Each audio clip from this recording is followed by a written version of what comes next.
Welcome to the Bill Spadea Show on demand. Don't forget to subscribe and follow the show so you'll never miss a minute. New Jersey 101.5. The Bet Parks Casino and Sportsbook app, New Jersey chime time, 6:09, Monday morning. Good morning. I'm Eric Scott, sitting in for Bill Spadea today, tomorrow, Wednesday. Bill will be back on Thursday. I wonder if Kristen, if he went Sunday to Mother's to get that Ferdy sandwich. Oh, that's right. Because he didn't text me. I haven't heard from him. I usually don't bother him when he's away, but that's a good question. Yeah, I told him if he didn't like it, I'd buy it. That's right. And he's very cheap. So yeah, that's very true, too. I don't know. Maybe he should get a morning text from us. And find out what the deal is with that. We need the update on the Ferdy. So what'd you do this weekend? Anything fun? I had my son's third birthday. I saw some of the pictures. Spider-Man made an appearance. I thought that was very cool. Yes, he did. He came. It was my brother.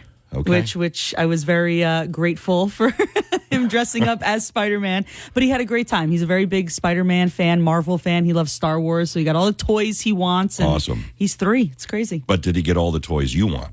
Well, I stored a bunch of them away already, and they'll come out throughout the weeks. How was your weekend?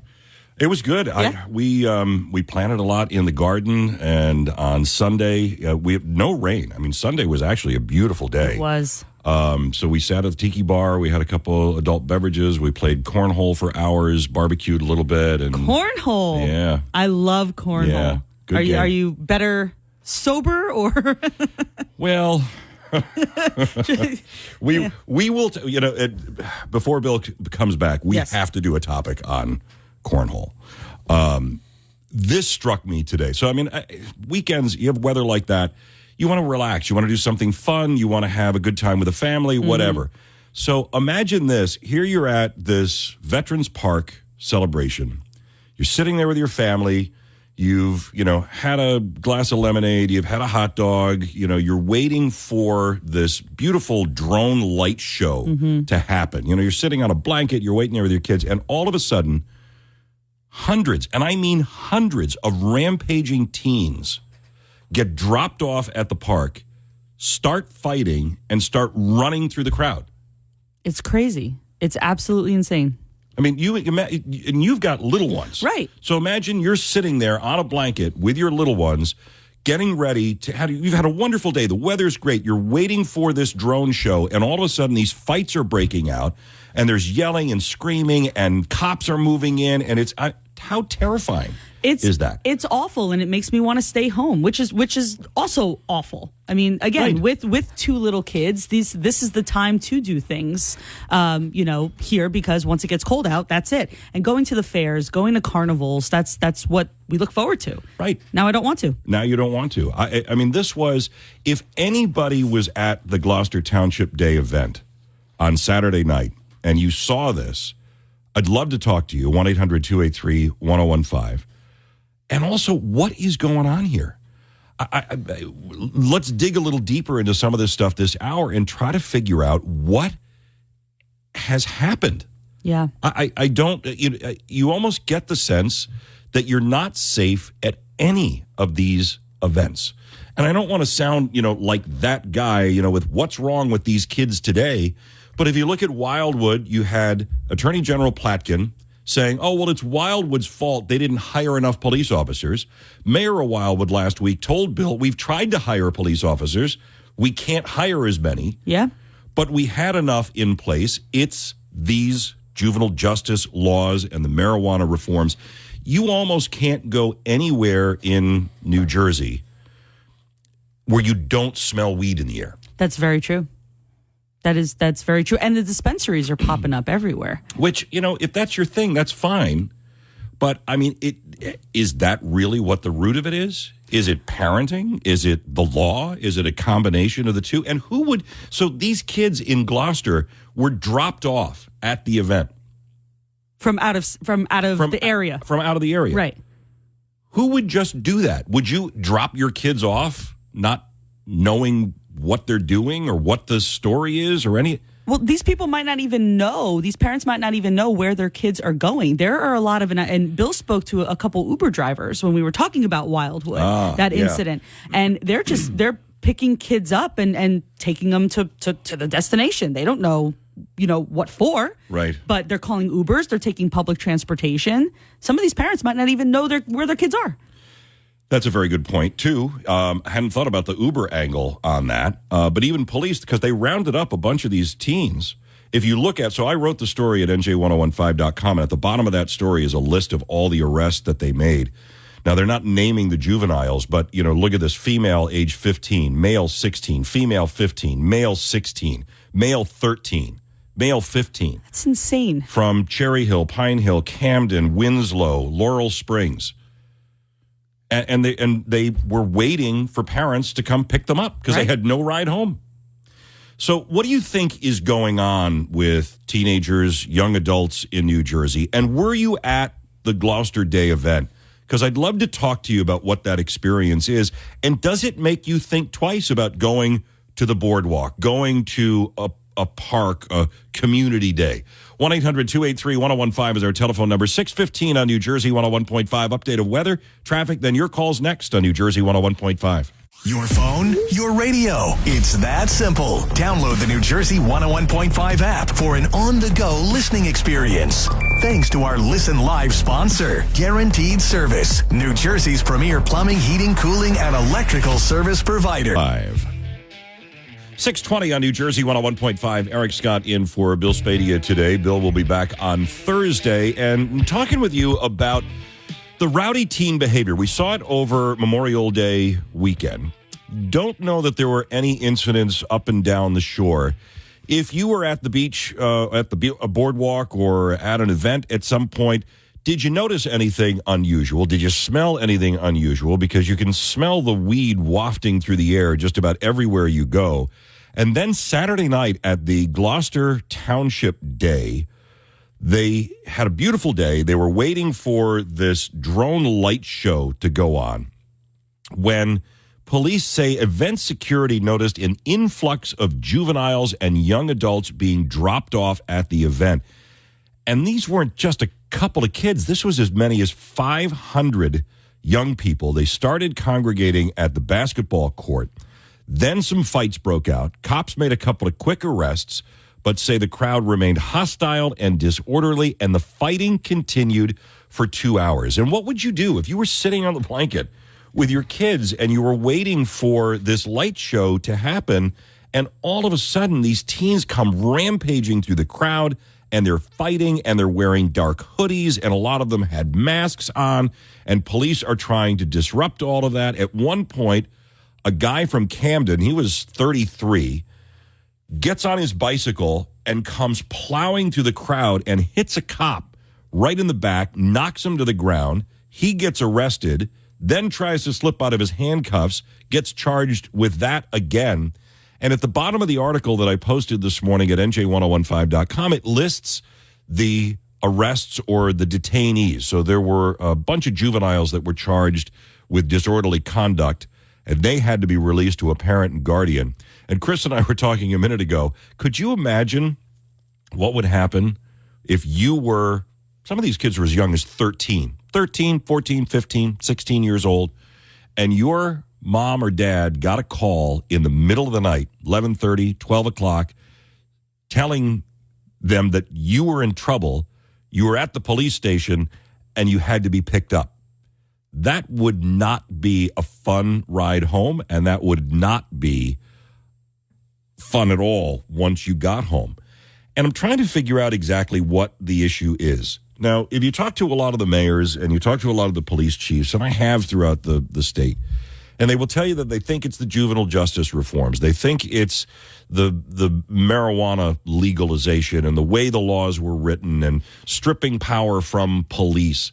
But there's a deeper level of disrespect that seems to exist among this generation of youth that didn't seem to happen with my kids, certainly didn't happen with my generation or our generation, but it does seem to be happening with greater and greater frequency when you look at the chaos that happened down the shore over the Memorial Day weekend in Ocean City and Wildwood and other places, and then you have stories like this coming out of Gloucester Township. And if you were at this event at Gloucester, I would love to hear from you. 1-800-283-1015. What is it that you think is at the root of the problem, and how do we fix it? Do we fix it as parents? Do we fix it as grandparents? Is it a societal failure? I think a lot of it has to do with the generation of, well, let's all just be friends with our kids. And let's make no mistake, I adored my father and my mother, but they were not my friends. There was never a time where I mistook that parentage for friendship. I respected them and, frankly, feared them. Didn't want to be in trouble because I knew what those consequences were going to be. And it just seems that we're living in a society now where there just aren't those consequences. What have you seen? What do you think we could do, if anything, to fix it? Because we're only, it's not even official summertime yet, as Dan Zero will remind you, climatological summer anyway. We are in the summer season, but we're only 2 weekends now into the summer season, and there were multiple incidents down the shore over the long Memorial Day holiday, and now you had this incident going on in Gloucester Township, and there are probably incidents that are happening that we're not even really hearing about at this point. And I don't know how we fix it or how we correct it. And does that make you hesitate to go down the shore, to walk on the boardwalk, to go to a street fair? I was looking at this article we had at NJ1015.com listing all of the street fairs that are around the state. And there are a lot of them.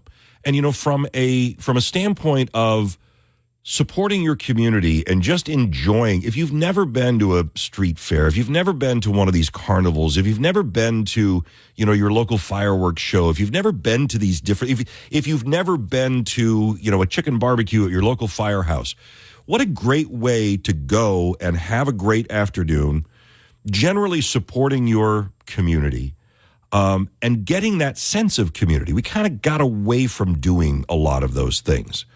But now when you hear stories like this, are you more hesitant to not want to do that? And I think from my standpoint, I'm less likely to want to do that. I'm not a huge fan of the Jersey Shore, even when everybody is well behaved, because that's a very low bar. I like the off season, the shoulder season, because I don't like to be packed in there like sardines. Plus, you're not allowed to do anything on the beach. But 1-800-283-1015, what do you think the issue is? And what do you think the solution is? David in Jackson, you're on New Jersey 101.5. Hi, David. Thank you for taking my call. Great topic. So what do you think it is? You think it starts in the school, David? I absolutely do. The schools have stripped power from the parents to discipline, advice.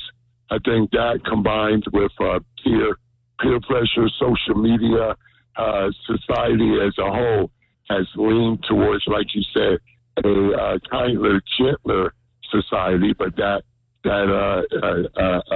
reverts or transfers to us not having. And I'll give you a great example: not having any power. I kept my daughter off of social media until she was 15 years old, because I saw where it was going to influences. But a lot of her peers in school, the parents were letting their kids have social media and be on Facebook and Instagram as young as 12 or 13. Oh, David, I will tell you, absolutely, I think social media can be the root of a lot of this evil, and I appreciate you bringing that up. Anna and the rest of you, hang on here. What do we do to fix this behavior? 1-800-283-1015. News, traffic, weather on the half hour, and your calls next. 6:36 on New Jersey 101.5. I'm Eric Scott, sitting in for Bill Spadea today. Beautiful evening ruined at Veterans Park in Gloucester Township on Saturday, as many as 500 young people, teens mostly, rampaging through, fighting for hours. Another incident of chaos erupting and trying to get to the bottom of what happened. If you were at the Gloucester Township Day event, love to hear from you, 1-800-283-1015.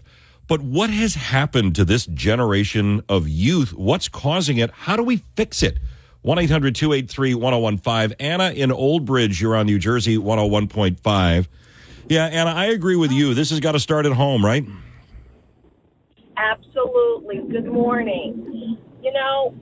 Parents have to be held accountable for what their teens do. And, we live in a society now that, these teens think that they are entitled.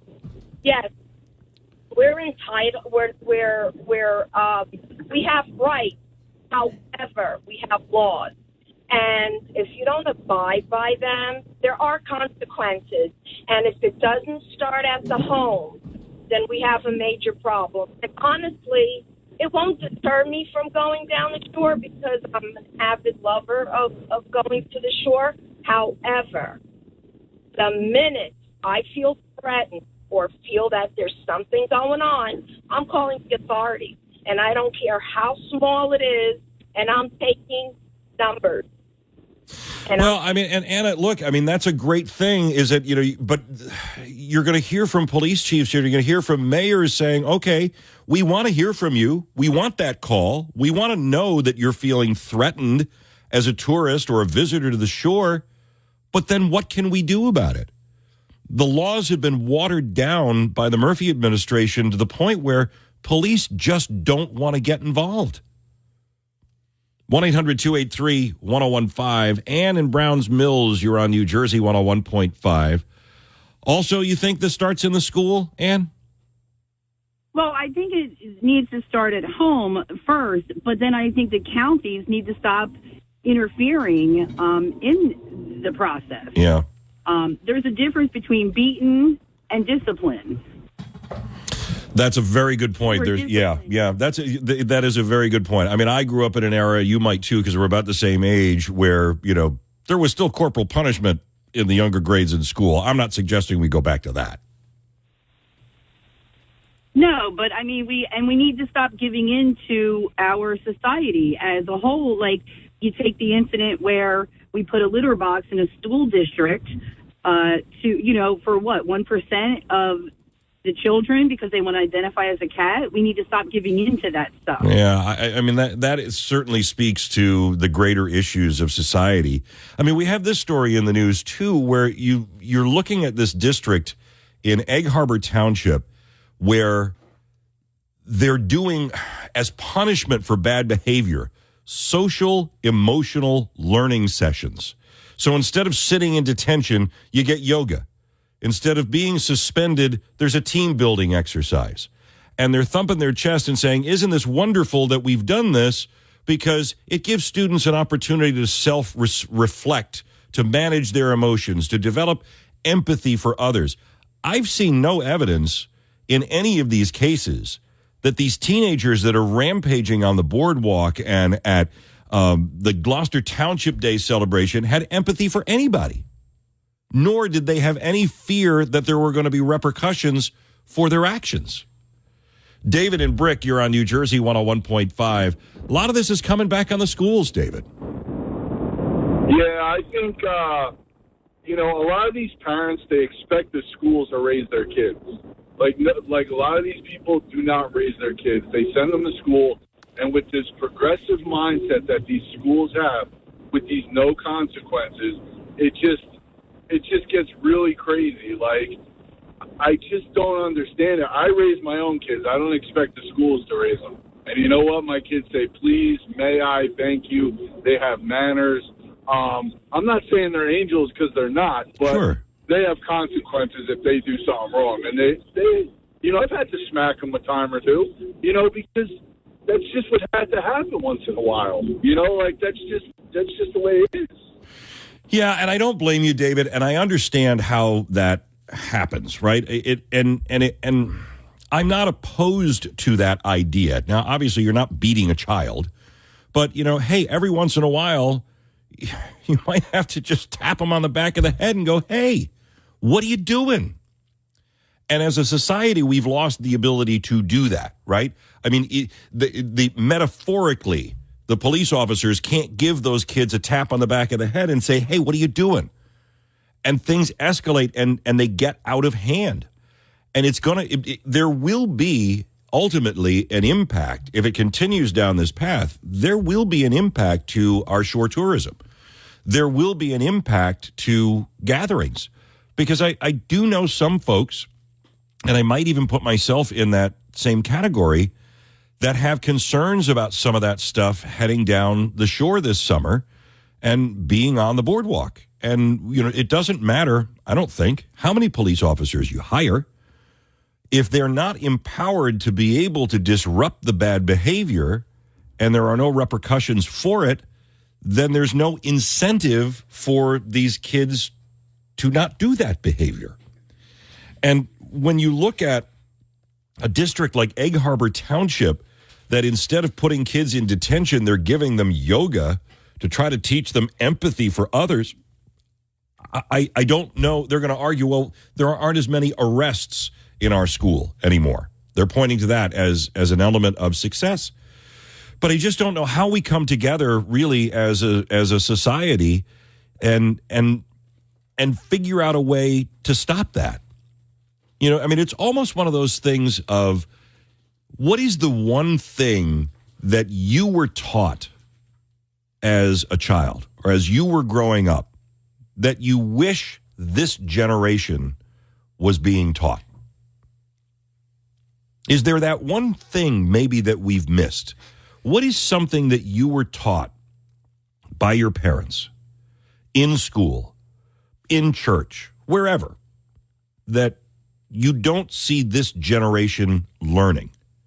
And is that perhaps one of the differences? What were you taught that you wish this generation was also taught? 1-800-283-101.5 is our telephone number. This is all launching off of the chaos we had at the boardwalk, Ocean City, Wildwood over the long Memorial Day holiday.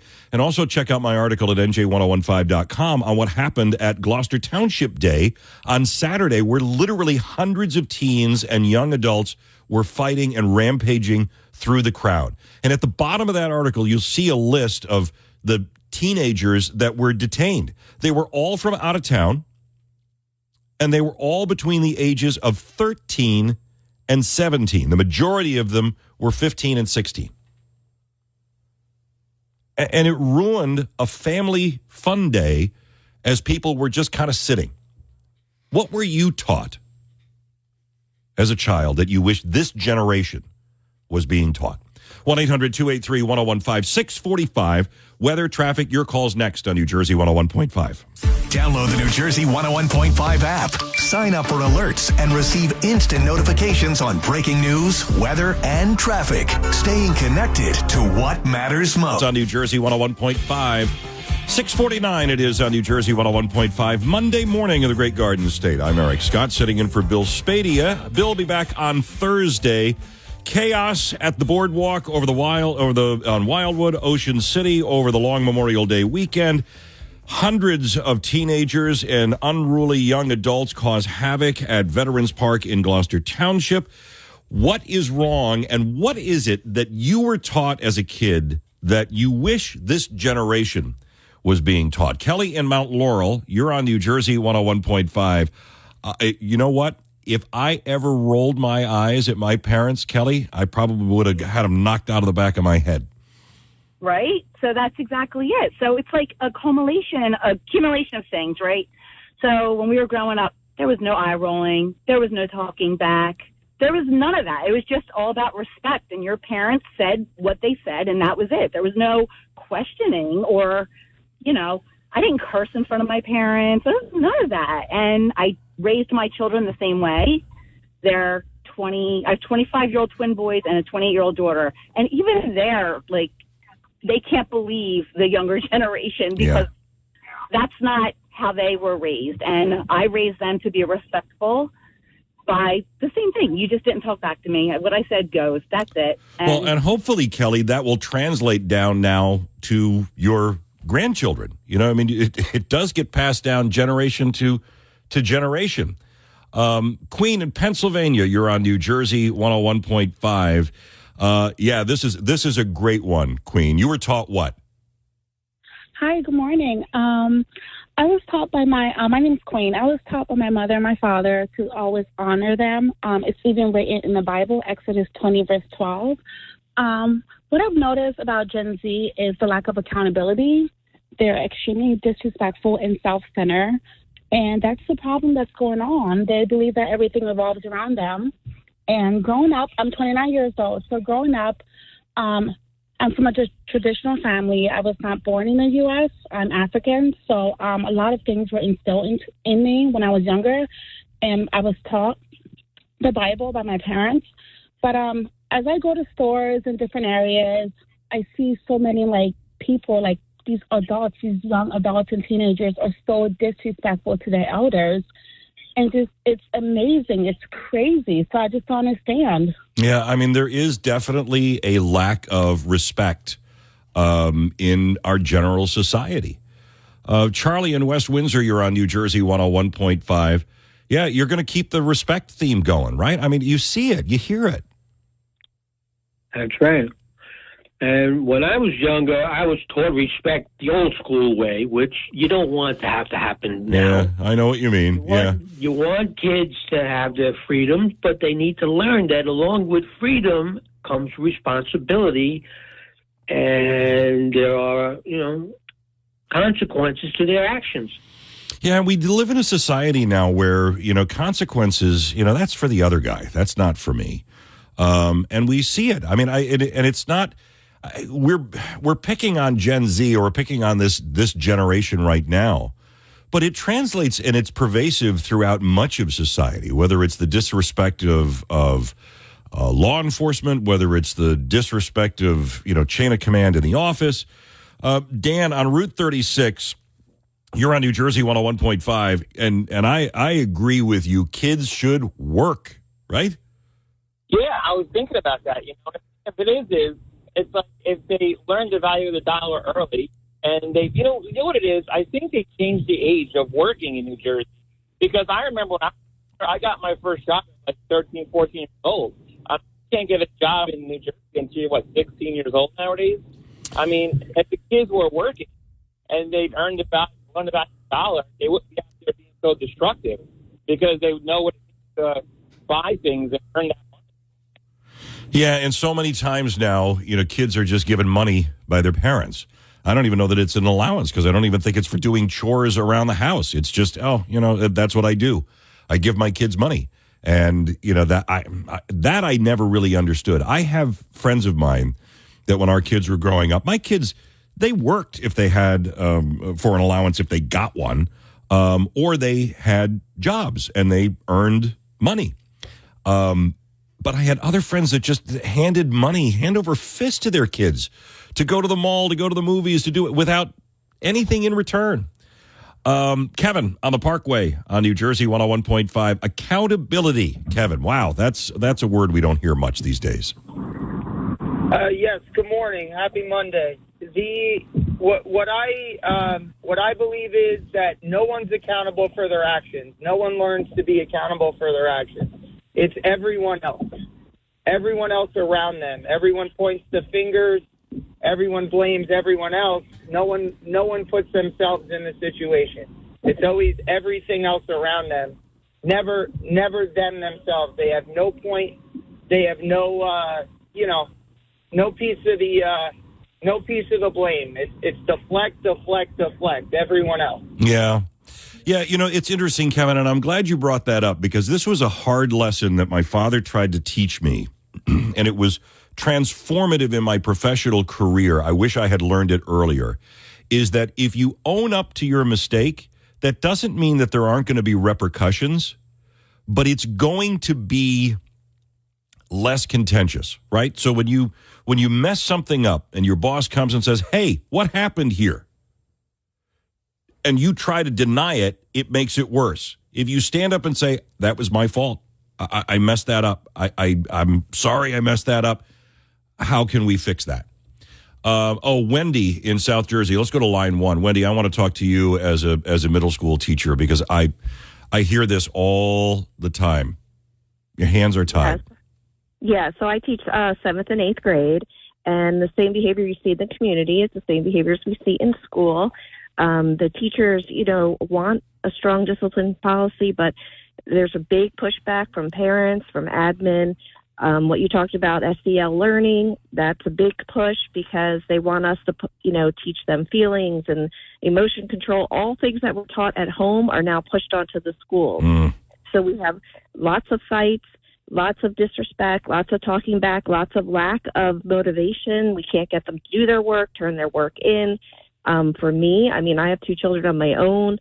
It goes back to the parents. There's no accountability. Like, we have no support from anybody. Wendy, I praise you for doing that job. 7th and 8th graders cannot be easy.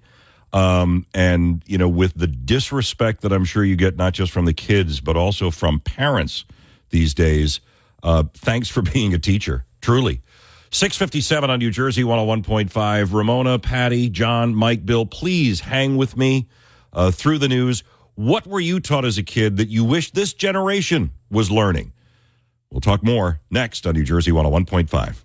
Stay in the know with New Jersey 101.5 News. Get your Jersey news instantly by downloading our app. Listen on demand wherever you want, bringing the latest newscast right to your fingertips. And Sportsbook Gap, New Jersey chime time, 7:11 Monday morning, 1-800-283-1015. What is something that you learned as a kid you wish this generation was being taught? Started talking about this morning because we had this terrible incident on Saturday night in Gloucester Township Day event. Chaos erupted there as hundreds of teens and young adults were dropped off and just rampaged through the entire festival, ruined it for all of the families, fighting for hours, multiple arrests, all of the details at NJ1015.com. And this comes after all of the chaos we had over the Memorial Day holiday weekend down the shore. What is it that you wish this generation was being taught that you learned? 1-800-283-1015. Patty in Philly, you're on New Jersey 101.5. Yeah, this is a big one, Patty. If you did something wrong, what? There was consequences. Yeah. When you failed to do your homework that night, you got an F. And then it trickled down. If you did not continue doing your homework, you failed. You went to summer school. Kids are not taught consequences. There's always that action for the reaction. And kids today think they can get away with everything. I myself was a young parent. I was their parent, not their friend. Yep. And they knew. I had a 14-year-old who thought he was grown, tried acting up. I would go out and drag him off the corner when I knew that he shouldn't be there with certain people. He called me when he was 28 years old. Thank you, Mom. I think you saved me. Yeah, well, look, Patty, that is really important, is to have that consequence, particularly in school. And now, it's gotten to the point where, you don't want to do your homework. All right, we'll figure something out. That was not an option. Do they have progress reports anymore? That's what we used to get as kids. There was a progress report, and it was about the size of a half sheet of paper, and it was on the no carbon paper required. There were multiple copies of it, and the teacher would write what you did wrong or something like that, and you had to take it home and show it to your parents, and they had to sign it, and you had to bring it back. And that was something that, you put that in your book bag or your backpack. That was a heavy thing to carry home, to have to show to your parents, because the repercussions were in school if you didn't bring it back. And then if they had to call your parents because you didn't bring the progress report home, well, that made it even worse. Ramona on Route 78, you're on New Jersey 101.5. This is a big theme this morning, Ramona, is this idea of respect. Right. And, I grew up where also, like you said, you feared your parents in a way. All they had to do was shoot you a look, and you knew when you got home there would be consequences. And my mom always knew all my friends. Right. So they knew who you were hanging out with, and they knew, if this person maybe wasn't so good or whatever. Like, you weren't just going all these places. We didn't have Uber growing up. So you were only staying local, and they knew the parents of your friends. Like, everybody knew everybody, so you weren't going to get in trouble, or as much trouble. Well, yeah, I mean, you had an opportunity to avoid it, but it was the fear of my father. I mean, I'm not saying I was necessarily a good kid. I wasn't. I did things I shouldn't have done all the time. But it didn't elevate to a certain level because I feared my father finding out about that. Mike in East Windsor, you're on New Jersey 101.5. Yeah, this goes, Mike, to the idea that if these kids, especially like these kids in Gloucester Township, they were rounded up and parents had to be called to come pick them up, but you don't think that goes far enough? No, I don't. Good morning. I think the parents are more responsible. If the child is charged with a misdemeanor, I think the adult should be charged with it too, because we have to be accountable for our children, and we got to teach them a lesson. And the consequences is not there with these kids today, and even going to juvenile court, is where the parent has to go to court and face a judge and maybe get community service, and both of them got to do community service.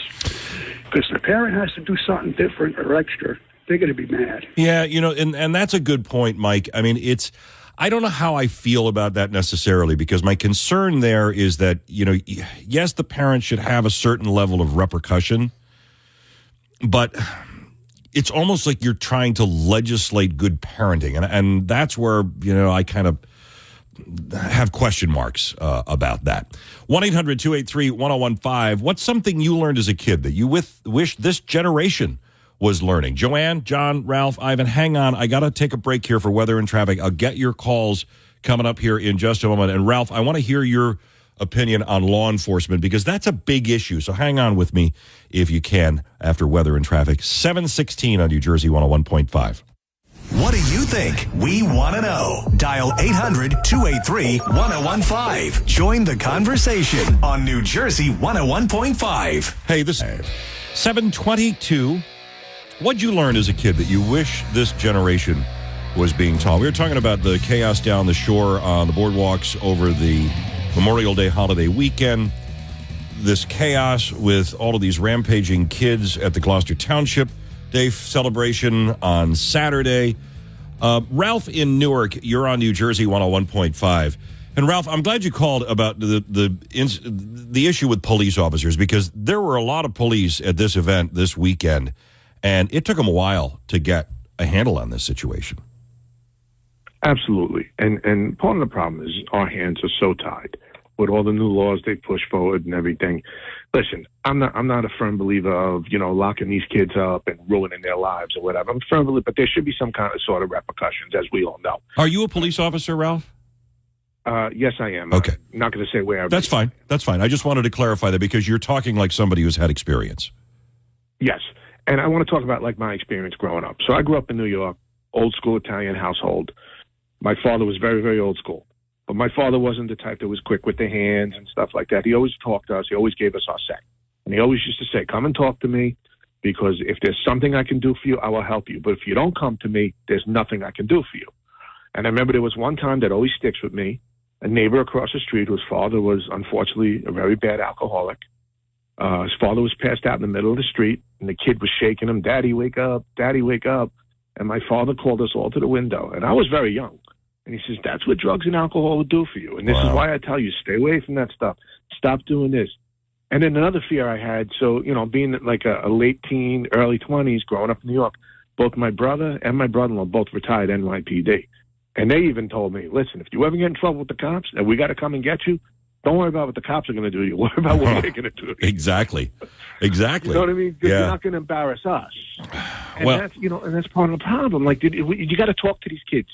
And if people aren't talking to these kids and educating them, we're too soft on these kids. But do you feel, Ralph, like as a police officer, and thank you so much for doing that job, by the way, but do you feel like if you see something happening, do you feel like you can go up and you can talk to the kid and go, hey, what are you doing? Knock it off. No. Yeah. No, because there's no respect. Yeah. There's no respect anymore. And, everyone's talking about, it starts in the schools. No, it starts at home. And yes, it should spill over into the schools, but the teachers in the schools are not there to raise your kids. You need to raise your kids. I have a 20-year-old daughter, and I can honestly say I never had to raise my hand to her once. Okay, she's a college student. She calls me when she's going out. She calls me when she gets home. She texts me. I know where she's at. I know who she's with, and that's just from me talking to her. Yeah, you don't have to always raise your hand, but you have to, you know. You do. Yeah, there is a level of communication, too, that is missing. Joanne and Peapack, you're on New Jersey 101.5. Yeah, I agree, Joanne. You can only blame the kids so much. Good morning, Eric. Yeah, I mean, I think there's just so much to be said for their kids. And the question is, why are we wishing that they were taught it? Why aren't we teaching it? Yeah. I think it does come down to the home for sure. It's hard. It's hard to raise kids, and you don't have to be the nice person. You're not going to be the nice person all the time. But, I think our parents were different in that regard. I know I've heard people say, it can't be their friend. I also think what's missing is there is a component of faith. No matter what that faith is, that's also not being passed on, and it's probably not something that's seen as it's not seen as something that is missing these days, but I think that is another component for a lot of people. Yeah, I'd be hard-pressed to argue with you on that one, Joanne, and that ties into what Ivan wanted to talk to as well, and that is this idea, Ivan, that we want to be friends with our kids. Line 2, Ivan.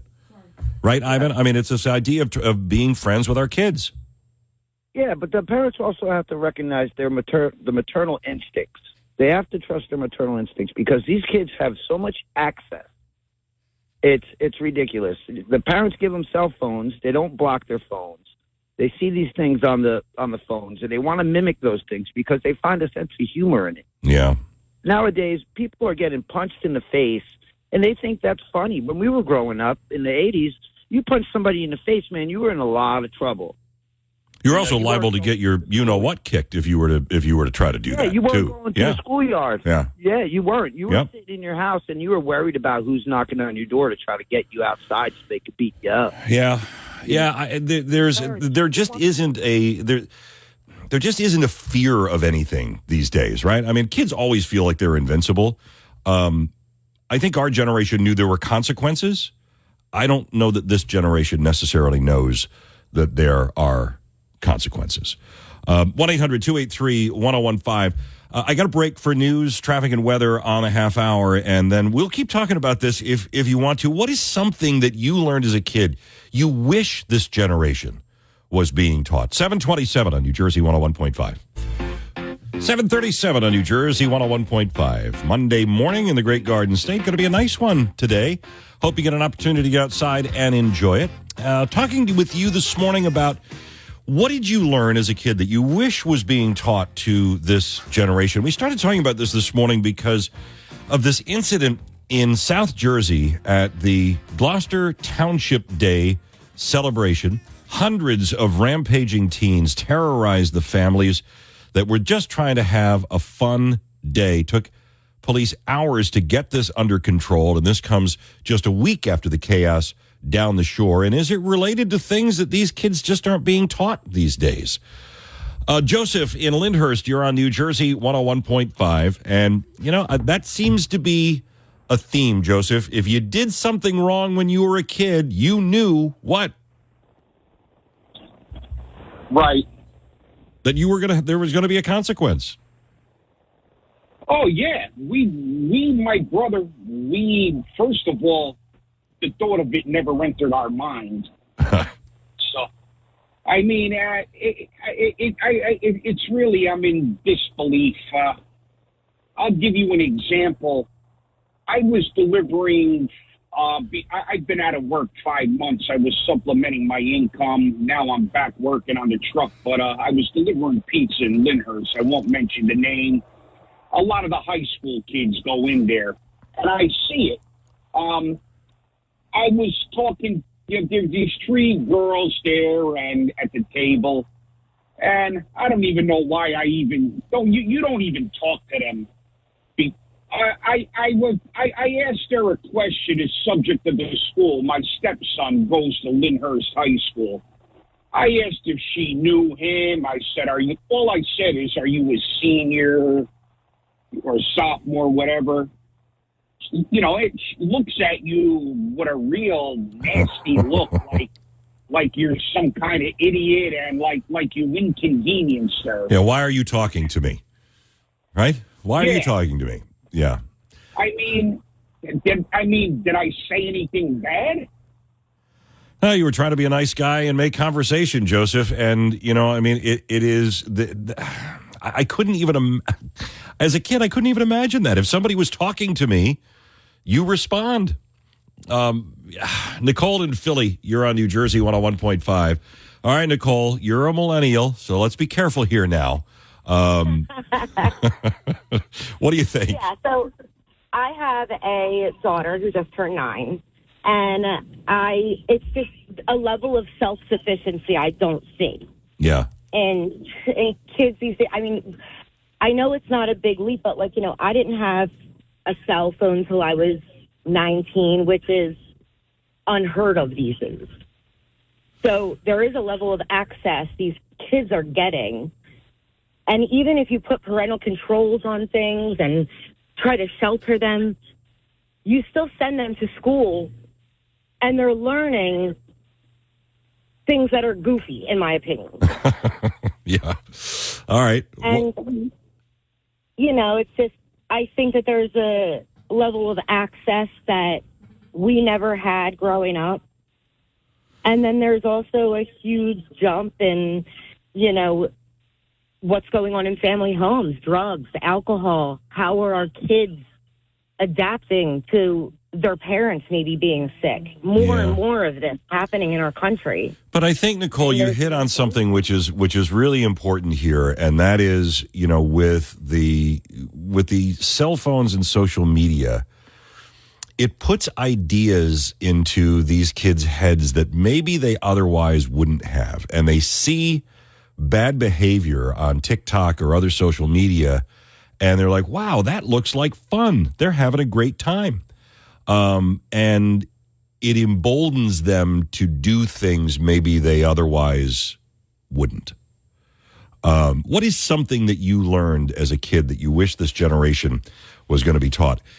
Anytime, if the phones are busy, or if you're busy and you just want to make a phone call, drop us a comment on the app chat. Download the New Jersey 101.5 free mobile app. And there's a button right on there where you can comment on that. Bonnie in Burlington County did. She writes, parents are too hands-off today. They give their kids electronics rather than have interaction. I get we're all busy and stressed and need a break, but phones and tablets cannot be the answer. Kids need to know how to be bored. They need to have outdoor time. They need to have imaginative play. And I think that's true to a certain extent. And I realize this. So my oldest is 26. And I want to say he was maybe 15, 16. And he had a buddy of his that lived a couple of doors down in our neighborhood. And he was sitting on the front stoop with his cell phone, texting his friend who was sitting on the front stoop 2 doors down.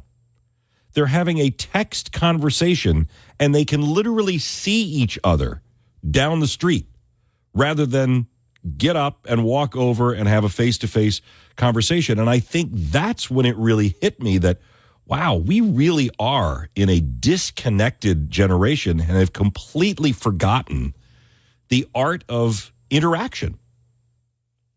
Pat in Denville, you're on New Jersey 101.5. Back into the schools. Yeah, I mean, it does come down to things like math and science, doesn't it? Yeah, good morning. I just wanted to mention, I mean, I feel like it's pretty frequent, you know, I'm running into the supermarket or even paying a toll or something like that, you know, $2.20, if, you know, people can't give back 80 cents of change or anything like that. Or if you throw in an extra quarter to get $1 back, that will throw everybody for a loop. So I think we do need to, you know, stop using the cell phones as much for quick access to a calculator and, you know, really do the hands-on, just get better with it. But that's something I run into quite frequently now, I think. Yeah, and you know, Pat, we could do an entire show on adulting things, right? I mean, things you learned either in school or at home that they don't teach anymore. I took home ec. I took shop class. I took, those were types of things. I mean, I know how to sew because I learned it in middle school in home ec. If a button falls off of my shirt or I rip my jeans or something like that, I can actually take out a needle and thread or a sewing machine and fix it. I mean, those are basic skills. I mean, I learned how to cook in home ec, but I also learned how to cook from my parents. And I'll tell you, when I was young and first living on my own and wasn't making a lot of money, that saved me a lot of money. I knew how to do laundry. I knew how to iron. And I have taught my son that, and he will iron his own clothes. And I don't know that happens that much anymore. Andy in Washington Borough writes on the app chat, growing up, police would have discretion to take you home knowing your parents would discipline you. The pendulum has swung from the local cop that everybody knew and respected to the government enforcer being completely neutered. Respect is earned, and that's true. What did you learn as a kid that you wish this generation was being taught? 1-800-283-1015. Carol, John, if you can hang with me, I'll take your calls right after we get an update of weather and traffic next on New Jersey 101.5. Take control of your information flow. Download the New Jersey 101.5 app. Sign up for app alerts and get instant notifications on breaking news, weather emergencies, and traffic delays to stay connected to what matters to you most. 1.5, 751 on a Monday morning. What do you wish that this generation was being taught that you learned as a kid? 1-800-283-1015 is our telephone number. Carol in Toms River, you're on New Jersey 101.5. And Carol, if you don't live in New Jersey and then you hear about what happens in our school system, sometimes you can't believe it. So you have family in Ohio. Much different there, right? Carol? Yes. Oh, hi. I love your voice, Eric, by the way. Thank you, Carol. Well, in Ohio, their school system starts from kindergarten up to senior year, and the kid has to, these are the rules of the classroom, they have to sign it or put an X that they understand, and the parent has to sign it. They have 3 infractions. They're thrown out of school. It's up to a parent to take them to another school, and detention is Saturday morning at 7 a.m., and you will bring a book. Wow. And my niece lost her father when she was 7 years old. She is a biochemical engineer published in Chemco magazine with her research with batteries. She worked 4 jobs and graduated college debt-free. That is old school in Ohio. That sounds like something that happened in my school. John and Warren, you're on New Jersey 101.5. Yeah, it's the social media, John. I mean, it's pervasive within this society, right? Yeah, it's one of these things that I have young kids, even though I'm an old man, and I'm looking at my kids and I'm saying, like, where are they getting these thoughts and the way that they speak to us? Because I'm saying, I never could have comprehended. I'll say to my kids, if you were to see me talk to my mother the way you just talk to me, how would it make you feel? They're like, oh, that would be embarrassing. Okay, but you're not embarrassed to speak to me as if I'm your servant. So now I'm realizing when you listen to what they're watching on the phones or pads, yeah, that's where they're getting it from. These social influencers, that what's really scary about it is if you Google social influencer commits suicide, you'll see this enormous number of different people that and these are the kids that are influencing our children on how they're going to grow up, and being disrespectful and being entitled and complaining about everything and insulting everybody, and that's perceived as cool. Yeah, and they think it's funny, and that's why, Johnny. I had said earlier that I think that's part of the problem is that you see these things on social media, and it puts thoughts into their head that they otherwise might not have had. Look, I really appreciate all of your input on this topic, and I think it does come down to respect and responsibility. And as parents, it's really our responsibility to instill that respect and that sense of responsibility. I want to talk about another issue involving kids coming up here after we get an update of news, traffic, and weather. And Kristen, I'm glad that you came in too. Have you, because you've got little ones, have you thought about letting your son play football? Ooh, that's an interesting question. Kind of. We've thought about sports. What kind of sports is he going to be into? And I think we've decided on kind of letting him, try to figure it out himself, try anything he wants. But yeah, football's an interesting one. I don't know. It's, and we'll bring this up because there was a story in the news, not football related, but just a tragic, horrible injury of a kid who was playing track and field. And, we talk an awful lot about whether parents are concerned about kids getting hurt playing sports, whether it's baseball, football, soccer, track, whatever. Mm-hmm. And has it changed your opinion? So we'd love to know, are you letting your kids play sports, or is there a sport that you will not let your kids play? 1-800-283-1015 is our telephone number. Is there a sport that you won't let your kids play? Is it football? Is it soccer? More kids get injured playing soccer, by the way, than get injured playing football. 1-800-283-1015 is our telephone number. Kids and sports, what will you let them play? What won't you let them play? We'll take your calls after traffic and weather and news at the top of the hour next. Feel like a winner today? Then you should sign up for contest alerts on our free New Jersey 101.5 app. Parks Casino and Sportsbook, New Jersey chime time, 8:08 on New Jersey 101.5. I'm Eric Scott in for Bill Spadea. Bill will be back on Thursday. One of our biggest fears as a parent is our kids getting hurt. And when they play sports, it is almost inevitable. And Chris and I were thinking about this because of this story that comes out of Morris County. The Del Barton Jr., Dakota Lee, hospitalized in stable condition at Morristown Memorial Hospital after a pole vaulting incident. He was practicing and overshot the landing pad and ended up on his head. And I was talking with some friends of mine the other day about, our kids playing sports, us playing sports as a kid. I played sports in high school, basketball and football. Never really suffered a serious injury. I coached for 25 years. I've officiated at multiple levels, been involved in and around sports my entire life, and fortunately never really had a serious injury among any of the kids that I coached. But it seems that parents are concerned more and more with the injury factor playing sports. And it doesn't really matter what that sport is. So it got me thinking, is there a sport that you will not let your child play? Whether it's football, soccer, baseball, lacrosse, or what sport does your kid play? And did your kid ever get injured? 1-800-283-1015. Joe in Neptune, you're on New Jersey 101.5. Joe, thanks for waiting. Now, you've got 2 NCAA athletes. Wow. So did any of them ever get hurt when they were playing? Yes. My son played soccer ever since he was 4. And as soon as he hit middle school, everything got more aggressive, as you, as a parent and coach, can imagine. Yep. Suffered multiple just stress injuries. Yeah. And when he started in high school, his freshman year, he had ended up with 2 fractured vertebrae during the preseason training. Wow.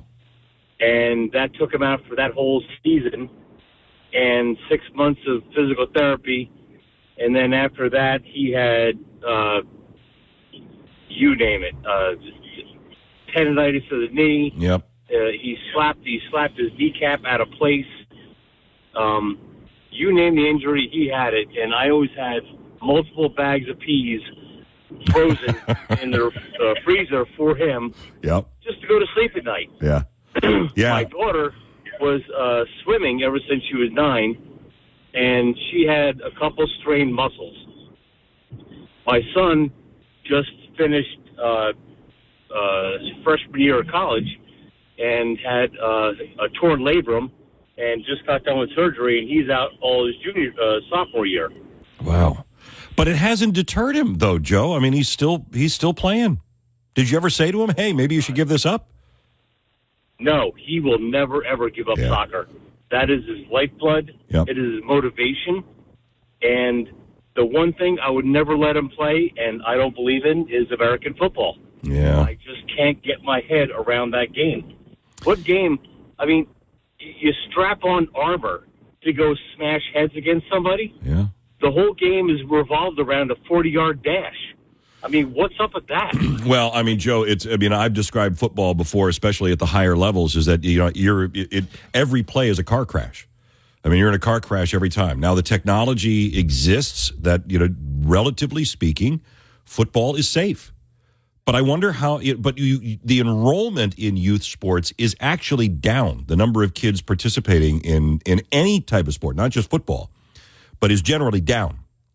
Is there a sport your child plays? Is there a sport you would not let them play? Danielle in Springfield, you're on New Jersey 101.5. Your daughter plays tackle football. That a girl. Yeah, she has played right tackle since fourth grade. Awesome. She is now playing in the high school, starting right tackle. Nice. And as a mother, I am extremely worried. So far, she has dislocated her shoulder. Hopefully that's it. But she is looking to play in college. So she's going to play sprint football, most likely in college, which is a little bit better for me because everybody is 178 pounds or less on that team. At least she's not going up against a 300-pound offensive lineman on the other side. Yeah, and Danielle, I get that because it's got to be both a sense of pride for you, but also, and I've seen it on the sidelines too. You're one of the parents that is like, oh, don't get hurt, don't get hurt, don't get hurt, don't get hurt, right? Well, exactly. And my son is a D3 lacrosse player, and he has torn 3 ACLs in his career, and it may be ending now for him. So the last caller said football, he would never let his children play. I get it, but lacrosse is just as combative as football these days as well.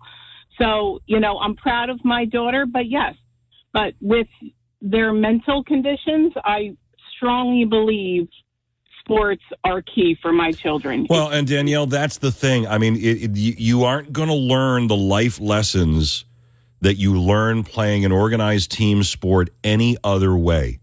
Whether it's football, lacrosse, baseball, soccer, track and field, there are lessons you learn playing that team sport that just can't be taught any other way.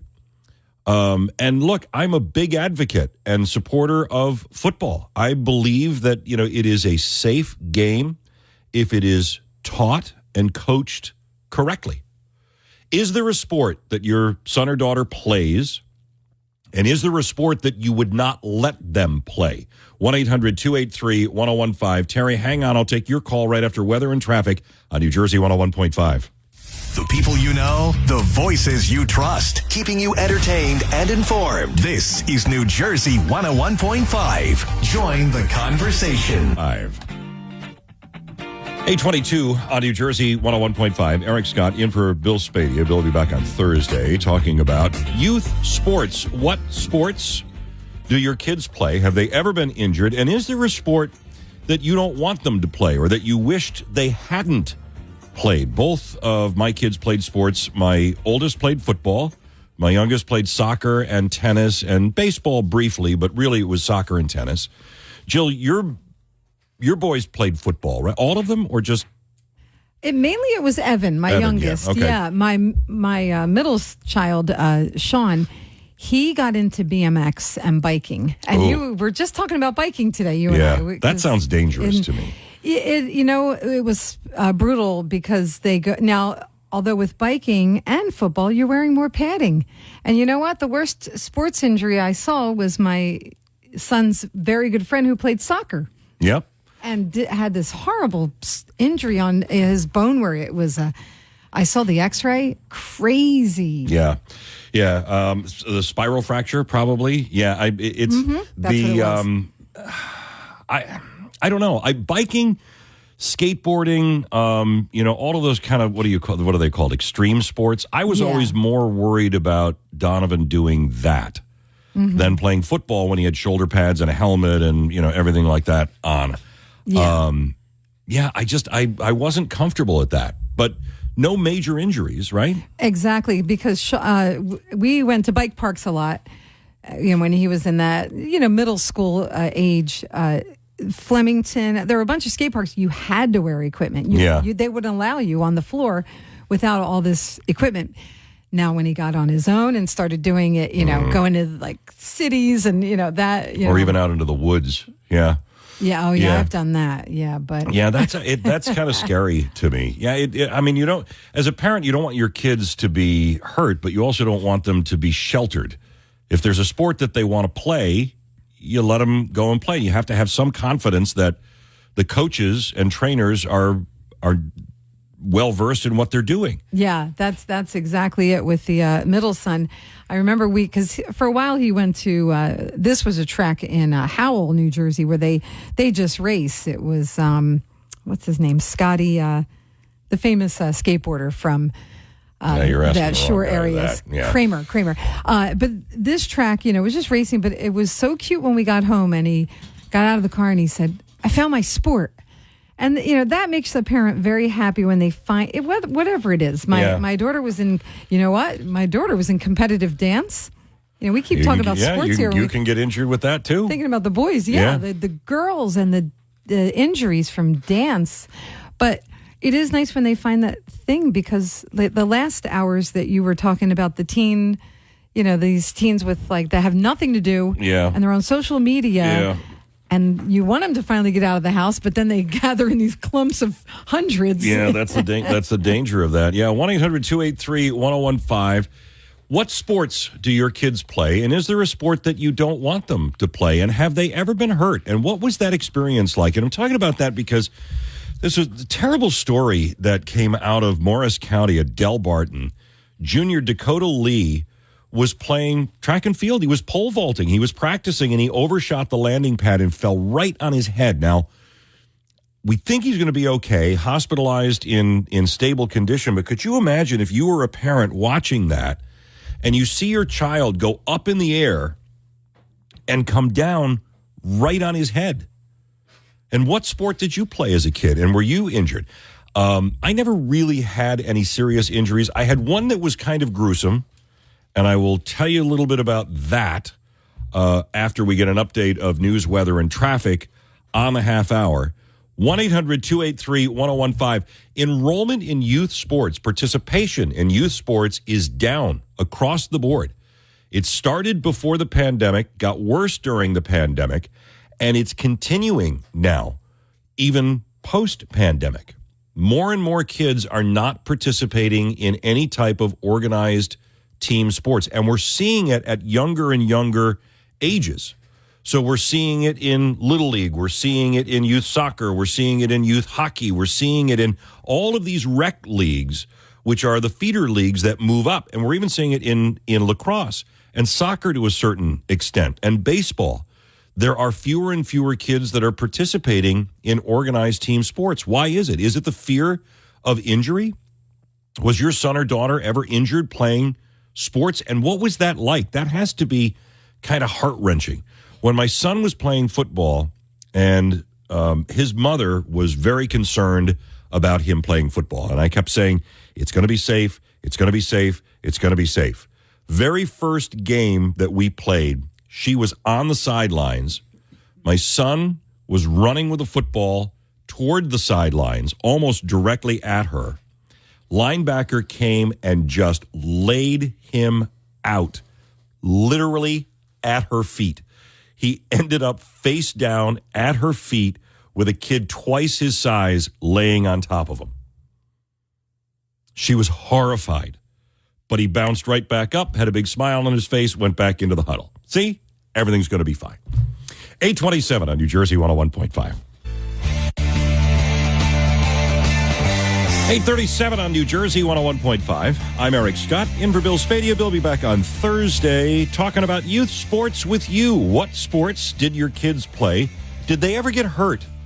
And is there a sport that you would not let your kids play? Comes out of a story in Morris County at Del Barton. Junior Dakota Lee hospitalized in stable condition at Morristown Memorial Hospital after a pole vaulting incident. He was practicing, overshot the landing pad, and fell on his head. Youth sports participation is down in New Jersey and nationwide. Started pre-pandemic, carried through the pandemic, now post-pandemic. Fewer kids are playing sports. What did you play? What did your kids play? Did they ever get hurt, and how did you deal with that? And is there a sport that you wouldn't let them play? And football is usually the one that gets zeroed in on as being too violent and where kids more frequently get hurt, which is not statistically accurate. Denise in Old Bridge, you're on New Jersey 101.5. Your son was a 4-sport athlete in high school, huh?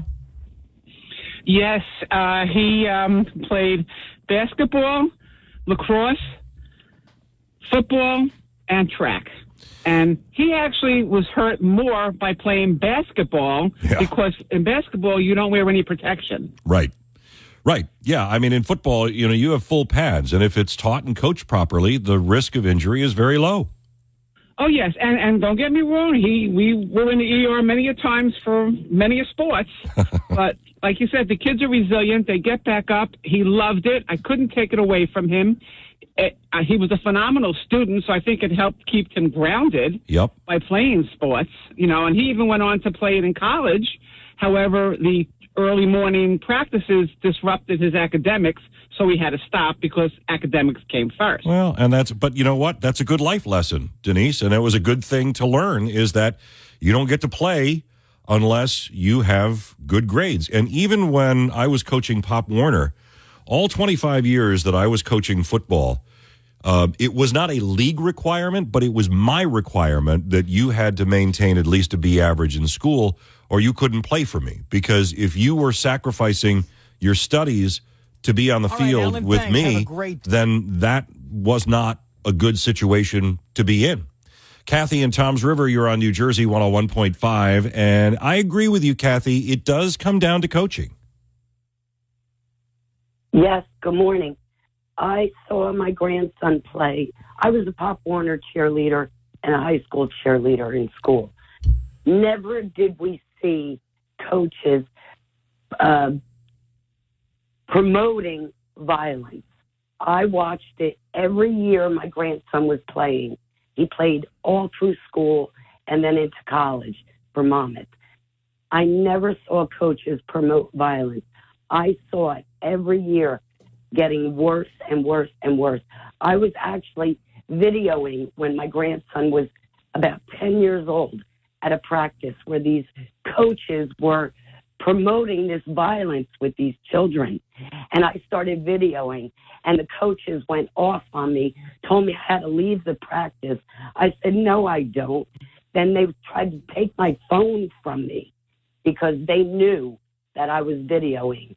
It's all about the coaches and the parents. Well, it is about the coaching. And Kathy, I will say that for the uninitiated, what you may be interpreting as violence may just be learning the intensity of play. And, football is a violent sport. It is. It's about hitting the other player. When it is done properly, when it is coached properly, when it is coached safely, and when it is instructed well in technique and procedure, it's an incredibly safe sport.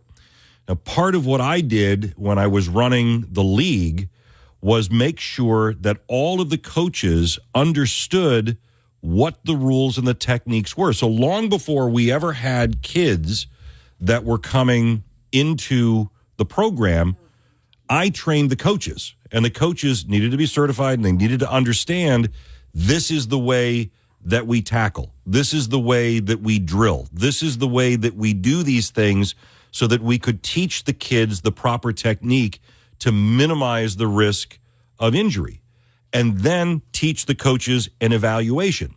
So in practice, long before any kid ever hit another kid, you were hitting practice dummies and you were hitting stationary objects so that you could practice your technique. And if you didn't have the proper technique and you couldn't demonstrate the skill to be able to tackle and take to the ground safely, to take a tackle, to block properly, then you never had an opportunity to go one-on-one or come in contact with another child. And frankly, there were some kids that were members of teams that I had coached over the years where they never got a chance until maybe late in the season to actually participate in a game because they hadn't mastered the proper technique. That was a safety measure. Now, I know maybe not all coaches do that, but that's the way the game should be coached. Is there a sport that you would not let your kids play? What sports did they play? And did they ever get hurt? 1-800-283-1015. I said that, I never suffered a serious injury when I was playing sports. I will tell you, though, that I did have a couple of minor injuries. And I'll preface this by saying my dad was old school. So my dad played sports professionally in the 50s and 60s, football. And I played football in high school. And I was going in to block a punt. And I was on the left side, and the right side gunner, who was also going in to block the punt, we met at the punter's foot. And we both jumped and had our hands outstretched. And my fingers went into my teammate's face mask. And as we both came down to the ground, snapped all of the fingers on my right hand and 3 of the fingers on my left hand. So I got up, and my fingers, if you're holding your hand flat, were pointing straight up in the air.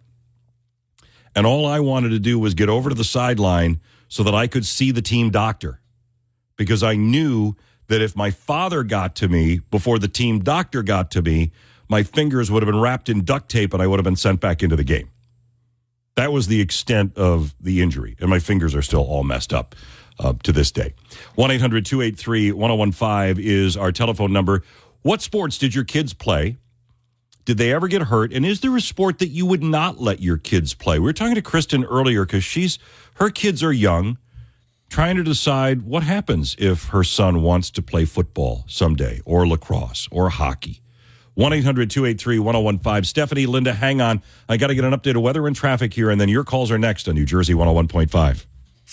Your direct line to the studio, all in one app. Download now and use our New Jersey 101.5 in-app chat to connect with our hosts. Stay engaged, stay connected. Join the conversation. Elizabeth 74, Lakewood 74, Sea Isle City 70. Fast traffic into weather every 15 minutes on New Jersey 101.5. 8:51 on a Monday morning. Eric Scott in for Bill Spadea, talking about youth sports. Participation is down in New Jersey and nationwide. Is it because of injury that you don't want your kids playing? What sports did your kids play? Did they ever get hurt? And is there a sport you would not let them play? Football, lacrosse, soccer, what have you? 1-800-283-1015. Stephanie and Jackson, you're on New Jersey 101.5. The dreaded travel team, Stephanie. Ooh, I don't miss that. Yeah. Yeah, so I know for myself and for my kids, our issue was not having the sports available. It was not having the teams. So I tried getting more in-house rec sports in our town, but nobody would really respond. They kind of want to bring a name to the town. That's what I'm getting from it, and it's like the dreaded daddy ball. Yeah. Yeah. Yes, that is true. Look, I mean, I had times I coached the Pop Warner group that I had from the Little Mighty Mites all the way up into middle school, and there were times where we struggled to have enough players to be able to field a team on any given Saturday or Sunday. So I mean, this has been going on for a long time. I think we have the players. That's not what it is. It's also having a lack of coaching too.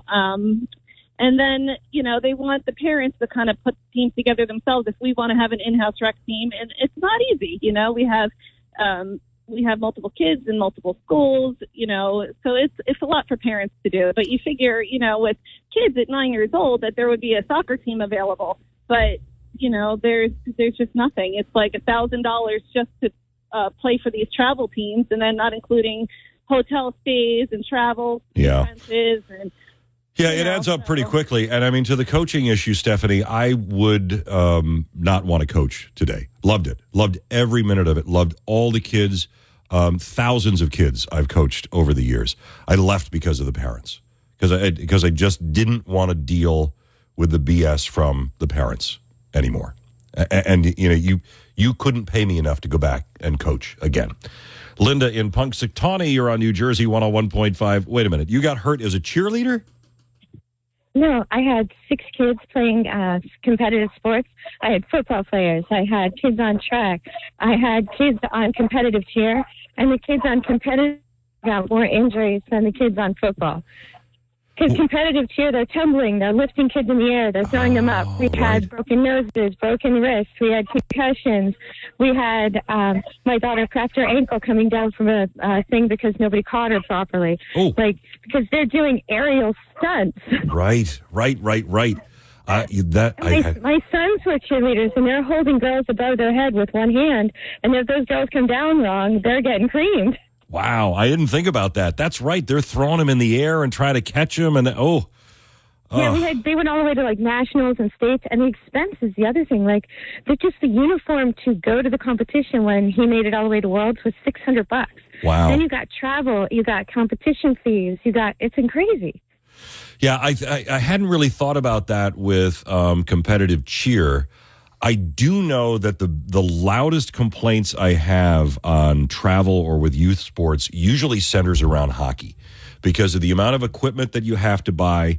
You're limited in terms of the amount of ice time that you can get. Usually, especially the younger kids, you're up before first light because the only rink time that you can get is at 6 o'clock in the morning. And I feel for hockey parents on that level. 8:55 is our time on New Jersey 101.5. We're going to get an update of weather and traffic, and then I'm going to ask you, what is one thing that you love about the town you live in? One thing you love about the town you live in. I'll tell you why I ask that. Coming up right after the 9 o'clock news on New Jersey 101.5. Got something to say? Dial 800-283-1015. Join the conversation on New Jersey 101.5. Bet Parks Casino and Sportsbook app, New Jersey chime time, 9:09 on a Monday morning. I'm Eric Scott, sitting in for Bill Spadea. Bill will be back on Thursday, so you get me today, tomorrow, Wednesday, 1-800-283-1015. Where do you live, and what is one thing you really like about your town? We do an awful lot of complaining on this radio station or just in general about life in New Jersey and the things that we hate about the government or the towns that we live in. And Kristen, there's this interesting, I don't know if you saw this article, but the most underrated town in New Jersey is in Morris County. It's Morristown. Yeah, I believe it. I used to go out there in college. I love Morristown. I didn't know anything about it. My brother used to work there. He was the property manager for those big brick apartment houses right on the green. Sure. Yes. And exactly what you're talking about. So he managed that facility for years. So I would go up and visit him, and it was just, that is such a cool little neighborhood and a neat little downtown, and it was, so I was like, yeah, I get that. I understand why. I don't know if I would call it the most underrated town. But maybe we could bring a little Monday positivity into the whole discussion of what is it that you like about your town. Now, some people live in towns because of the school system. Some people live in towns because it's a closer commute. Some people live in towns just because it's the only thing that they can afford. Right. But every town, I think, has, and there's a lot of them. We have 560 odd towns in New Jersey. Every town, I think, has something that people can go, oh, yeah, that's nice that's in our town. Right, and that's the thing. It's either, it can be personal, like you just mentioned, or it can be, I don't know, something like a landmark or a downtown, for instance, or a restaurant, or I don't know, anything like that. We recently moved back in September. We went from Somerset County to Monmouth County. And we knew we wanted to live in Monmouth County, as expensive as it is. I do have a brother that lives in Colts Neck, so we moved to Manalapan. Okay. And we love Freehold.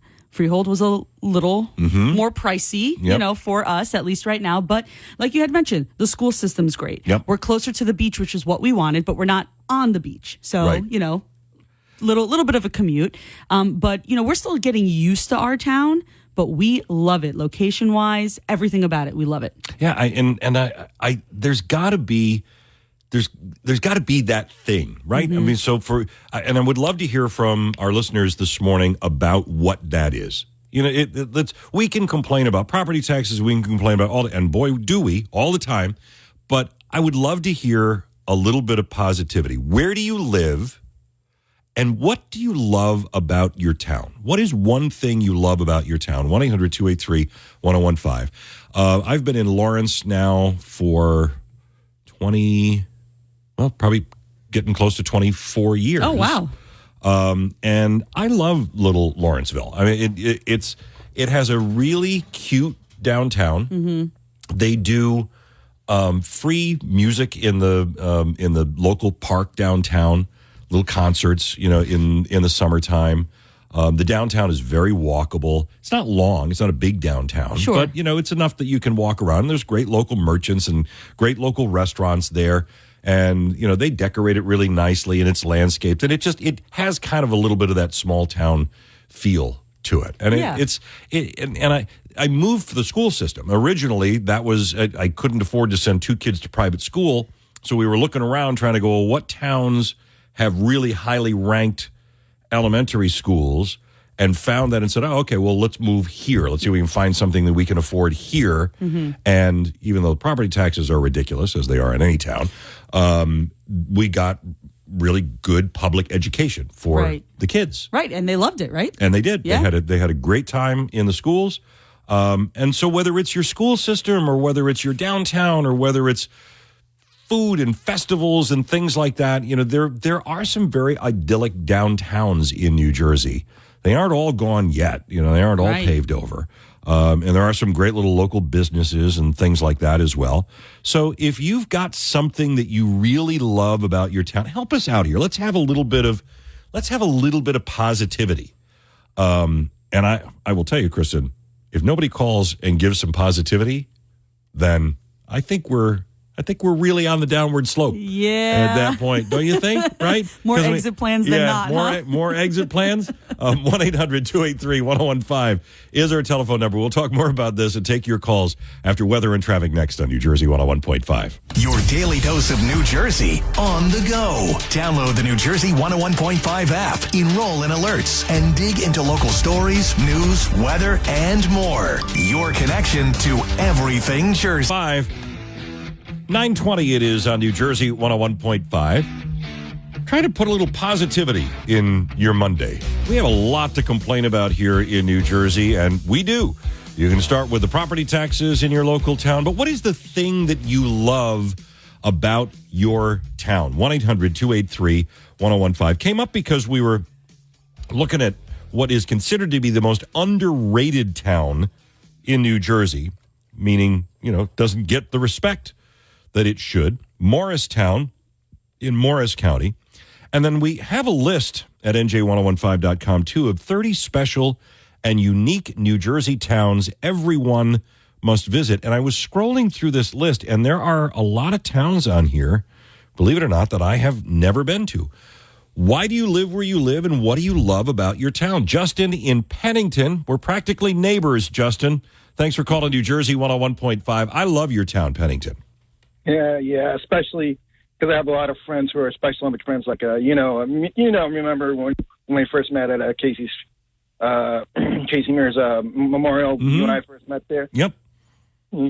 Yeah, she was one of the friends that actually lived in my town. Actually. Yeah, right up the road from us. Yeah, it's a cute little town. I mean, you can really go wherever you need to. It's got a nice little downtown area in Pennington. I mean, it's a really wonderful little town, and you know, one of so many in New Jersey.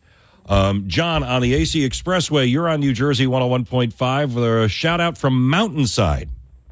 Mountainside, New Jersey. Love it. I've been out of there since 82, believe it or not. Wow. When I go back, it is like a snapshot as if I never left. The pride, the beautification, and how people keep their properties, their homes pristine. And it was such a small little town to begin with, so you knew everybody, and their routines are identical. So I visit, and I do my haunt through my old neighborhood, pull into driveways of old past neighbors, and it's like a welcome. It's just amazing. how generations after generations take their parents, their roll over their mortgages, or just walk right into old money. It's great. And I commute up from, where do I come from? I commute up out of Maryland to work in Little Lake Harbor at a beautiful winery, and then I head up into New Jersey to see my docs. I keep my doctors up in Summit Medical. My wife keeps her docs down in Monmouth Radiology, Monmouth University. Well, then, John, what are you doing in Maryland? Get your butt back to New Jersey. You don't want to begin. I took an opportunity to chase after a bag of gold that the COVID cancer had lost my job. We downsized from 6 great catering facilities to 3. And I was one of the last to be let go. I'm locked into a rental property, and I can't wait till October to get back midway between Mountainside and Little Egg, so my commute could be a little less. Awesome. Well, John, we will look forward to welcoming you back to the great Garden State. I think this is the town that Dennis lives in, is Medford. Medford is on this list, too, as a small and charming town. And I do love Medford. The main street in Medford is fantastic there. Although, as many times as I've been to Medford, I've never been to Braddock's Tavern. And I know that that's something that everybody in that area says you gotta go to Braddock's. What do you love about your town? Where do you live? What do you love about the town? Felix in West Long Branch, you're on New Jersey 101.5. Good morning, Felix. Good morning. How you guys? I love Pier Village, Felix. I can almost walk there from my house, although it's about maybe a mile and a half. I couldn't afford to live there, but I like to walk through there. Well, I lived around here all my life. I lived in Long Branch for 20-some years until I got married. And then I moved about 2.5 miles away to West Long Branch, and I've been there ever since. So I have deep roots here. My family has been here for quite a few decades. I'm of Italian descent, but there's so much around here. What's not to love?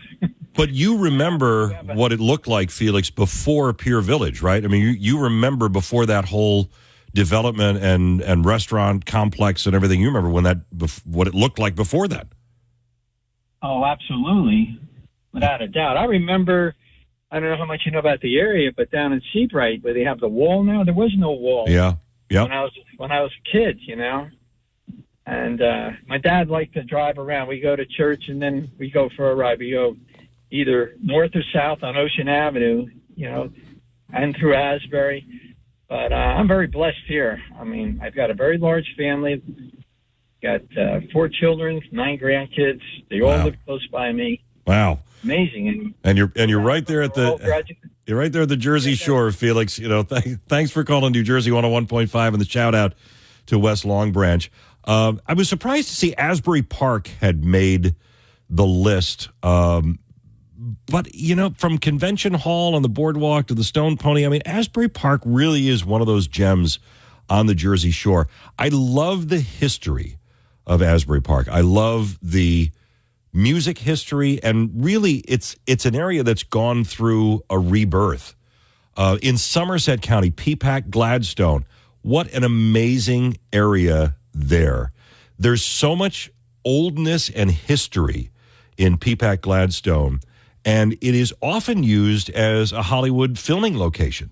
We do have a lot of those idyllic towns in New Jersey, and Hollywood loves to come and use those as a backdrop for a lot of their movies. Check out that list of 30 towns in New Jersey that you may not have been to, but have just amazing downtowns and an opportunity for you to take a look at. 30 towns everyone must visit in New Jersey. Weather, traffic, news coming up on the half hour, 9:27 on New Jersey 101.5. 9:36 on New Jersey 101.5. Monday morning, Eric Scott in for Bill Spadea. Bill will be back on Thursday. Trying to put a little positivity into your Monday morning in the Great Garden State. Where do you live? What do you love about it? Got thinking about this as I was looking at a list of 30 towns in New Jersey that you must visit. And there are a handful of these towns that I've not been to.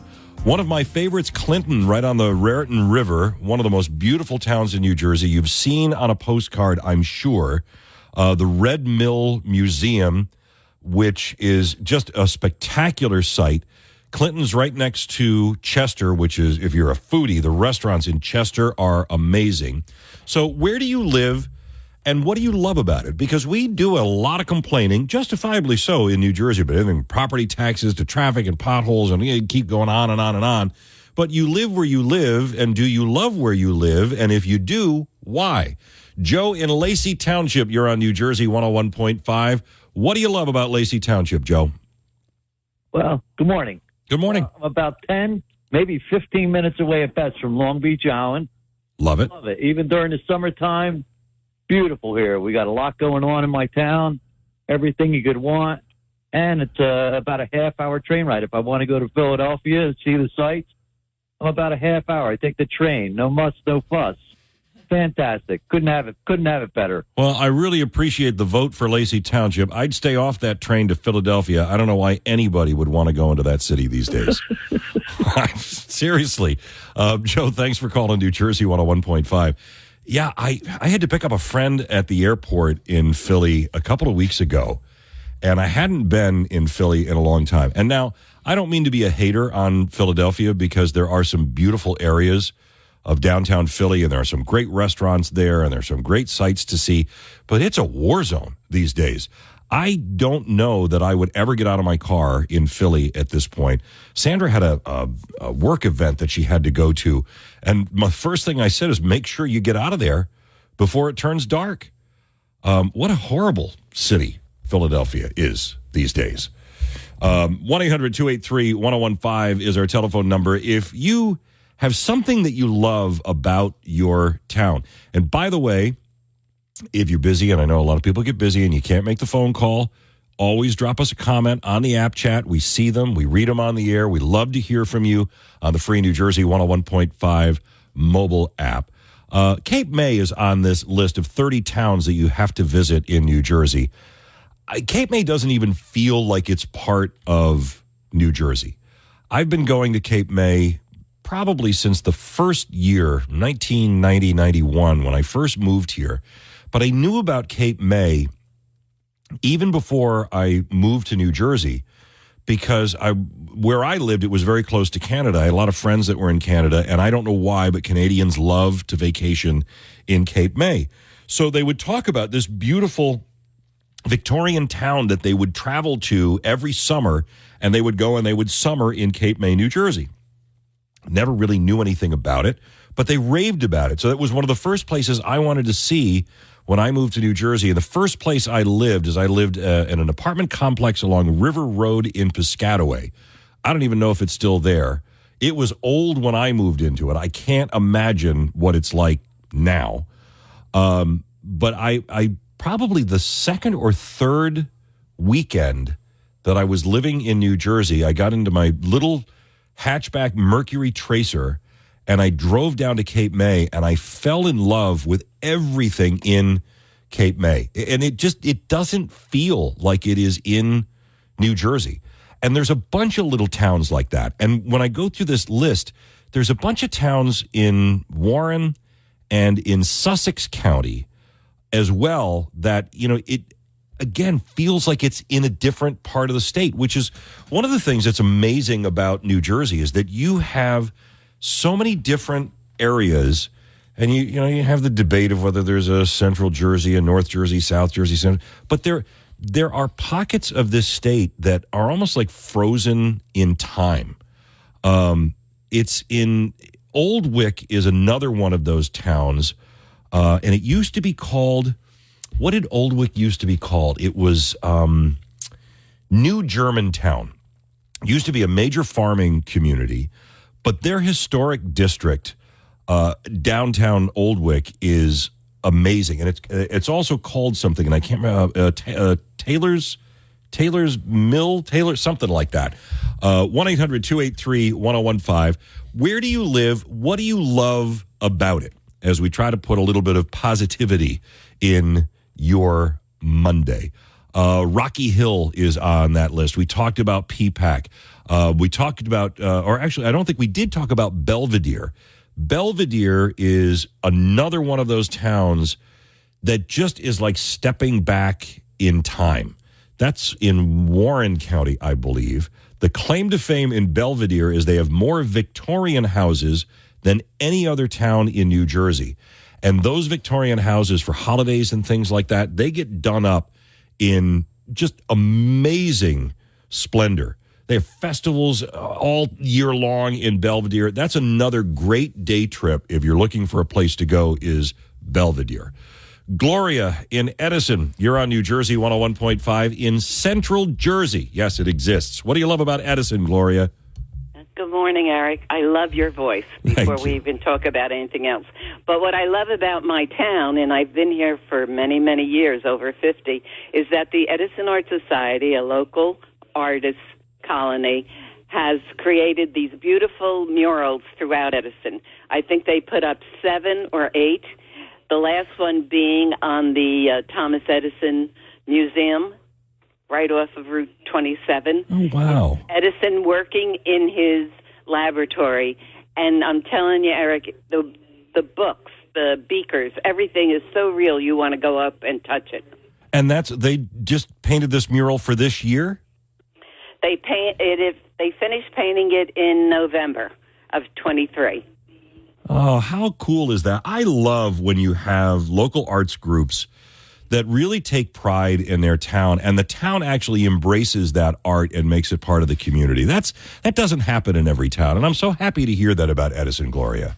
Well, I had to share it with you because it is so magnificent, and it was all done by local artists, and everything was paid for by the Edison Art Society. Oh, that's awesome. Doesn't get better than that, right? Oh, it doesn't, Gloria. That's awesome. Thank you so much for sharing that story on New Jersey 101.5. One more on the list, because this is one of my favorite towns in New Jersey, right on the Delaware River, Stockton. I think most of those buildings, or the historic buildings in Stockton, date back to the 1700s.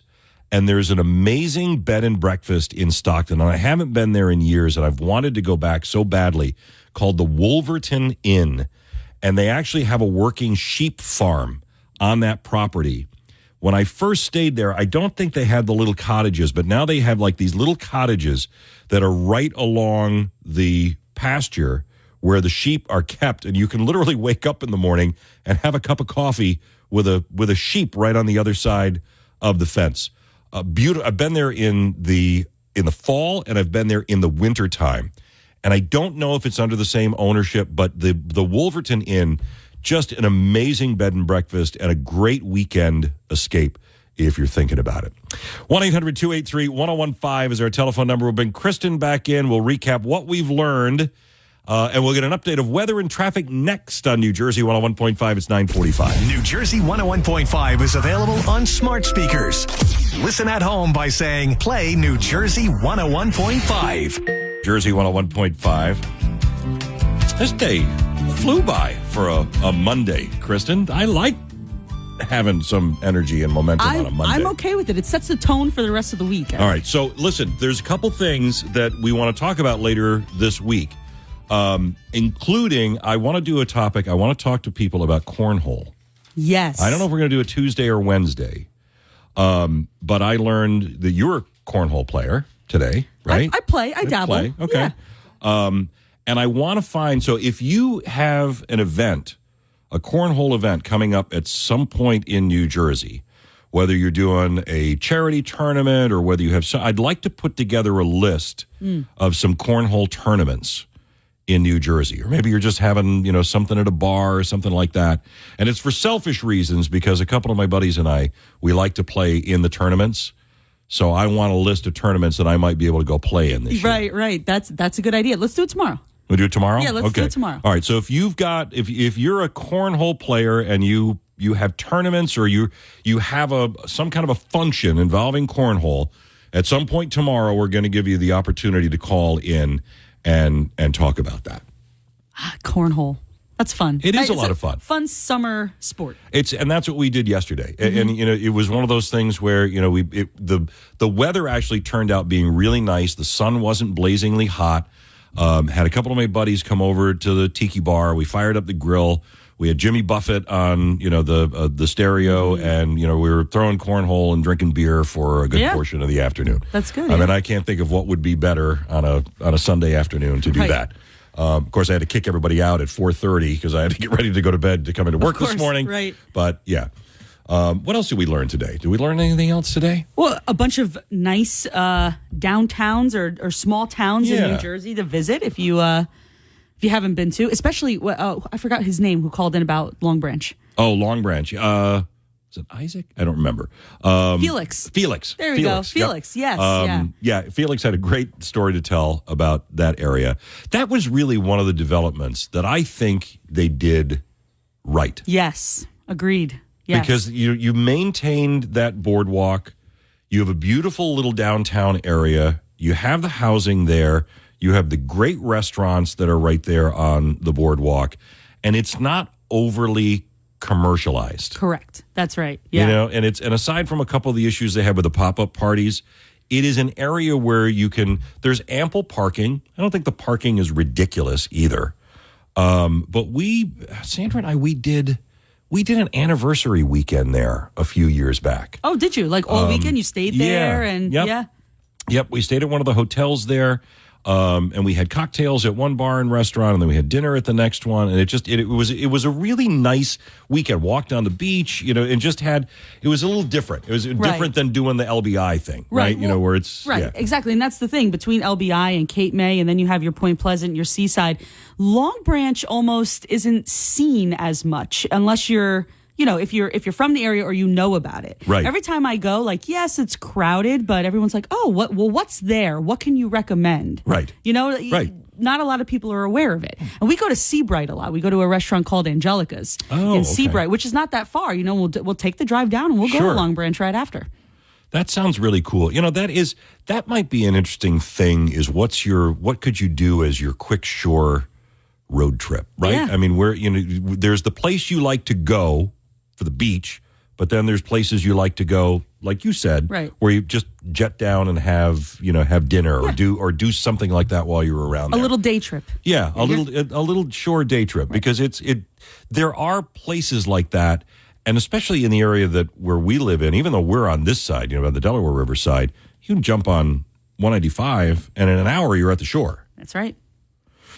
Okay. All right. So we have a game plan for the rest of the week. Yes. Thank you, as always, for everything that you and Kathy and the rest of the crew have done to make this a little bit easier. Bill will be back on Thursday. Dennis and Judy are coming up next after New Jersey 101.5's news.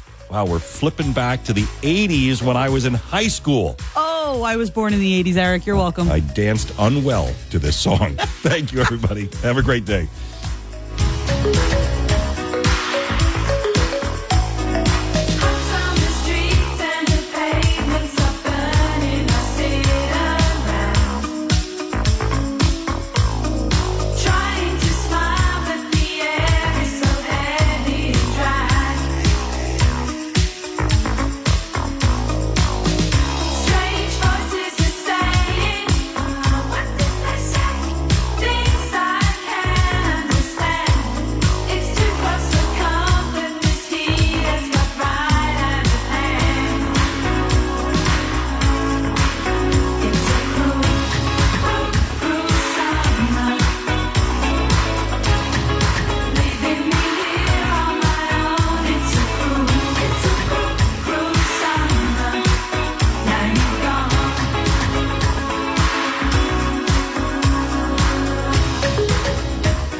Thanks for listening to the Bill Spadea Show on demand. Don't forget to check out the latest online from Bill Spadea on our free app or NJ1015.com.